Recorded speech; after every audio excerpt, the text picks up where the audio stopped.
علامہ صاحب آپ سے ایک سوال ہے وہ فرما دیجئے گا کہ ہم دیکھ رہے ہیں کہ جب سے پی ٹی آئی اور MWM کے ساتھ اسمبلی میں بیٹھنے کا اعلان کیا ہے تب سے کچھ حلقوں کی طرف سے بڑے ہی مخالفانہ بیانات آنے شروع ہو گئے ہیں، تو کیا یہ اتحاد چل سکے گا؟ ذرا اس کی وضاحت فرما دیجیے۔ بسم اللہ الرحمن الرحیم، الحمدللہ والصلاۃ علیہ، اما بعد ومکروا ومکر اللہ واللہ خیر الماکرین۔ برادر عزیز، بات یہ ہے کہ ہمیں سمجھ میں نہیں آ رہا ان حلقوں کی مخالفت۔ خاص طور پہ یہ بات شروع ہوئی تھی ایک پرائیویٹ چینل پہ، ایک صحافی اپنے آپ کو کہتے ہیں، بہت بڑا صحافی بنتے ہیں وہ، انہوں نے یہ شوشہ چھوڑا تھا کہ MWM کے ساتھ جو اتحاد ہو رہا ہے کیونکہ وہ ایک مسلک کی جماعت ہے تو اس سے میں اس سے جو اپنے آپ کو بہت بڑا دنیا صحافت کا نام سمجھتا ہے، اپنے آپ کو سمجھتا ہے کہ بہت بڑا صحافی ہے، میں اسے سوال کرنا چاہتا ہوں کہ تو نے تاریخ پڑھی ہے؟ سیاسی تاریخ پاکستان کی پڑھی ہے؟ مذہبی تاریخ پڑھی ہے؟ تو خود پاکستان کی تاریخ سے واقف ہے؟ جب پاکستان بنا تھا تو کس کس کا اتحاد تھا؟ شیعہ سنی اتحاد نہیں تھا، بنانے والوں میں اتحاد تھا۔ محمد علی جناح، علامہ اقبال، آج بھی بابا قوم کہتے ہیں محمد علی جناح کو، کس لیے بابا قوم کہتے ہو؟ اس کے بعد جتنے بھی سیاسی اور مذہبی اتحاد بنے، اسے پوچھو اس کو معلوم ہے کہ شیعوں کے بغیر کون سا اتحاد بنا؟ بتائیں نا۔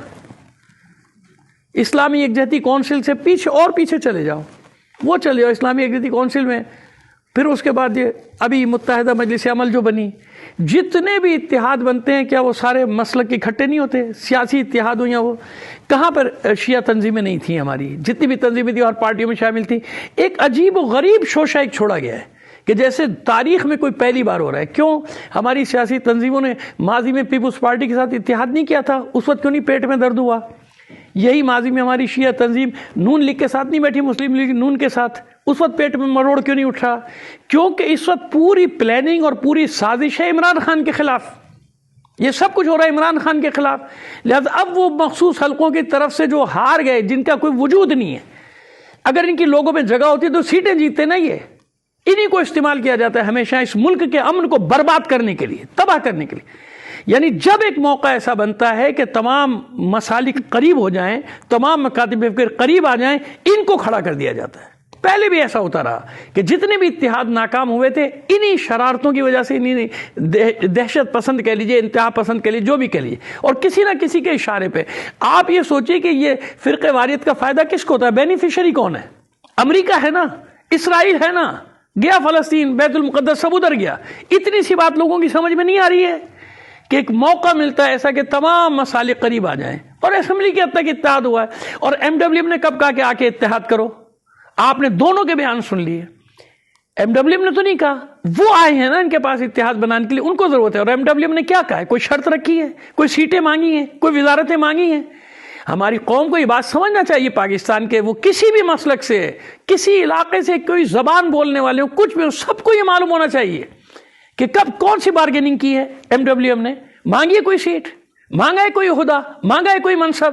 کچھ نہیں مانگا ہے، صرف اس لیے ساتھ دیا ہے کہ وہ مقاومت کر رہا ہے، وہ اسٹینڈ کر رہا ہے۔ عمران خان اس وقت کھڑا ہوا ہے اس بوسیدہ سسٹم کے مقابلے میں، جس بوسیدہ سسٹم کو بچانے کے لیے یہ سارے فسادات اس ملک میں کرائے جاتے ہیں۔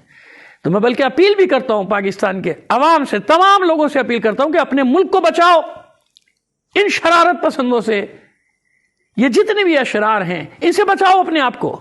کب تک یہ سب ہوتا رہے گا؟ کب تک ہم باہم دست و گریباں رہیں گے؟ کب تک ایک دوسرے کے گریبانوں میں ہاتھ ڈالتے رہیں گے؟ کب تک یہ ہوگا؟ کب تک یہ خوریزی کے بہانے ڈھونڈتے ہیں کہ جب سیاست میں ہارتے ہیں فوراً اس طرف آ جاتے ہیں، جب ان کو لوگ رد کر دیتے ہیں، مسترد کر دیتے ہیں، یہ والا راستہ اختیار کرتے ہیں؟ نہ کرو ایسے۔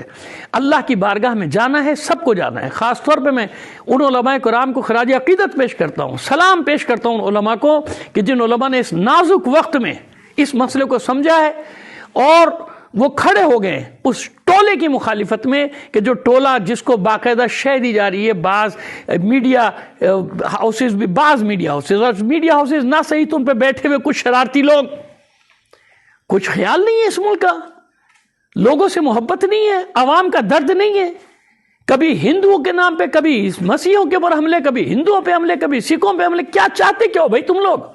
اور جب کوئی نہ ملے تو لگ جاؤ، آپس میں لگ جاؤ۔ اس کا بینیفٹ، اس کا فائدہ کس کو ہوتا ہے؟ عالمی سطح پہ کس نے فائدہ اٹھایا فرقہ واریت کا؟ لہٰذا یہ بیوقوف بنانے والی باتیں. کوئی زمانہ ایسا نہیں گزرا کہ جب شیعہ فقہ جعفری سے تعلق رکھنے والی تنظیمیں اور پارٹیاں اتحاد میں شامل نہ ہوئی. ان کے بغیر اتحاد ہی نہیں بن سکتے تھے، نہ مذہبی اتحاد نہ سیاسی اتحاد، سب جگہ شامل تھے. یہ کوئی نئی بات نہیں ہوئی اور نہ کوئی پہلی بار ہوئی ہے، نہ یہ آخری بار ہے.